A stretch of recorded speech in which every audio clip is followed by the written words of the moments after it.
Hello বন্ধুরা, সবাই কেমন আছেন? আশা করি সবাই খুব ভালো আছেন। সো আজকে আমি আপনাদের সাথে সিপিএম বা সিপিএ মার্কেটিং কী সেটা নিয়ে আলোচনা করবো, ঠিক আছে? সো বন্ধুরা, সিপিএ মার্কেটিং সম্পর্কে অনেকের ভুল ধারণা আছে। সেটা আমি আজকে ক্লিয়ার করার চেষ্টা করবো। সো বন্ধুরা, পুরো ভিডিও দেখবেন আশা করি। সো আজকে আমাদের ভিডিওর তিনটে বিষয় আছে: সিপিএ মার্কেটিং কী, সিপিএ মার্কেটিংয়ের উদাহরণ এবং লাভ। ঠিক আছে, সো শুরু করা যাক। সো ইন্টারনেটের চর্চা ও ব্যবহার ক্ষেত্রে সিপিএ মার্কেটিং নিয়ে একবার হলো আপনার মনে প্রশ্ন অবশ্যই এসেছে, ঠিক আছে? সো সিপিএ মার্কেটিংকে এফিলিয়েট মার্কেটিং হিসেবে ধরা যেতে পারে, যদিও অ্যাফিলিয়েট মার্কেটিং সব থেকে সম্পূর্ণ আলাদা। তো আপনি সিপিএ মার্কেটিংকে এফিলিয়েট মার্কেটিং হিসেবে ধরতে পারেন, যদিও এটা সিপি এফিলিয়েট মার্কেটিং থেকে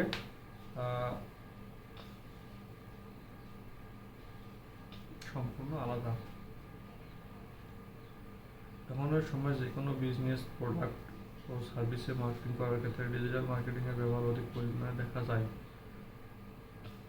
ডিজিটাল মার্কেটিং, ইন্টারনেট মার্কেটিং যেখানে বিভিন্ন বিভিন্ন সাধন করে ব্যবহার, মানে ডিজিটাল মার্কেটিং, ইন্টারনেট মার্কেটিং হলো মানে ডিজিটাল মাধ্যম। মানে আপনি আগে যদি নিউজ পেপারে অ্যাডভার্টাইজ করে আপনার কাস্টমার আসতো, এখন সেটা আসবে ডিজিটাল মাধ্যম, ফেসবুক, ইউটিউব, হোয়াটসঅ্যাপ এগুলো ব্যবহার করে। সো এটাকে ডিজিটাল বা ইন্টারনেট মার্কেটিং বলে, ঠিক আছে?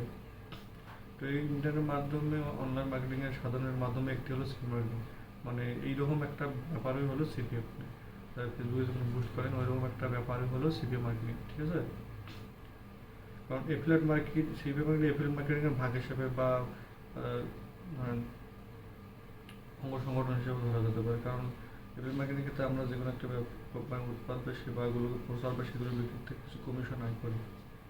আর সিপিএম মার্কেটিং হলো এক নতুন অর্থনীতি এবং এফিলিয়েট মার্কেটিং, যেখানে কোম্পানির উৎপাদ বিক্রি না করেও আপনি কমিশন আয় করতে পারেন।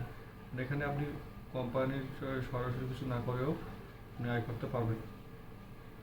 দুই সমস্যা প্রক্রিয়াটি এফিলিয়েট মার্কেটিংয়ের মতোই। সিপিএম মার্কেটিং পণ্যের বিক্রি করতে পারলে আপনি কমিশন পেয়েছেন। সিপিএম মার্কেটিং পণ্যের বিক্রি না হলেও অন্য ধরে নেওয়া কিছু কাজ অ্যাকশন করে কমিশন কিছু আয় করা যেতে পারে। অর্থাৎ আপনি যদি কিছু বড় কথা, তাহলে সিপিএম মার্কেটিং টাকা আয় করাটা আপনার জন্য অনেক সহজ হয়ে যাচ্ছে। মানে আপনার সিপিএম মার্কেটিংয়ে আপনি যদি আপনার ধরেন আপনি অ্যাডভার্টাইজ করলেন আপনার কী বলে আপনার ওয়েবসাইট, ইউটিউব চ্যানেলে, তো ওখানে যদি কেউ ক্লিক করে আর কিছু কিছু না কিনেও, তা আপনি এই টাকাটা পাবেন। তো এটাকে বলে কিছু অ্যাকশনের মাধ্যমে ইনকাম। তাহলে সব সিপিএম মার্কেটিং কি এবারে সম্পূর্ণ জেনে নেই।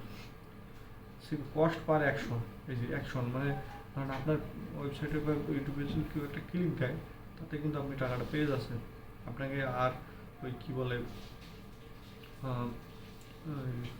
কাস্টমার কিনলো কি কিনলো না, বা কি মানে আরও নানা রকম সমস্যা আছে না, সব বুঝবে আপনাকে দেখতে হবে না। আপনি জাস্ট কিনলো কি কিনলো না সেটা তাদের ব্যাপার, ঠিক আছে? সো এটা জাস্ট সিম্পল।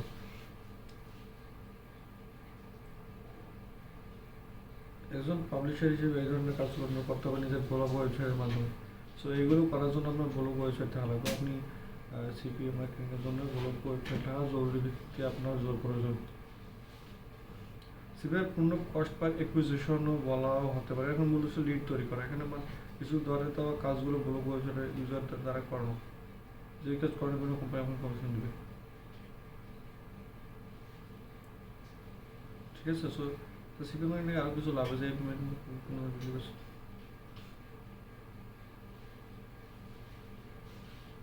ধরুন সিপিএ মার্কেটিং কিছু উদাহরণ দিই আপনাদের, তো ঠিক আছে? ধরুন company email news letter subscribe করা, ওকে, ফর্ম ফিল আপের ক্ষেত্রে নিজের তথ্য প্রদান করা, সার্ভে সম্পূর্ণ করা, একটি সফটওয়্যার অ্যাপ বা গেম এর এক্সটেনশন ডাউনলোড করানো, লাইভ সেটিং ওয়েবসাইটে রেজিস্টার বা সাইন আপ করানো, ঠিক আছে? এগুলো সিপিএম মার্কেটিংয়ের কিছু উদাহরণ।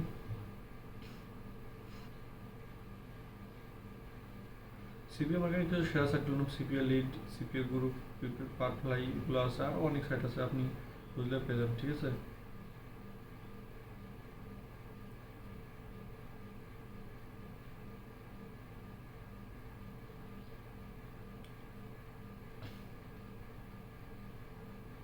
সো বন্ধুরা, আজকের মতো এখানে শেষ করতেছি। পরবর্তী ভিডিওটা আমরা জানবো মেশিন লার্নিং কি, মেশিন লার্নিং জানার উপায়সমূহ এবং এর বিষয়ে কিছু তথ্য। ঠিক আছে, সব বন্ধুরা ততক্ষণ পর্যন্ত অবশ্যই আমাদের চ্যানেল সাবস্ক্রাইব করে আমাদের সাথে থাকবেন। সো আজকের মতো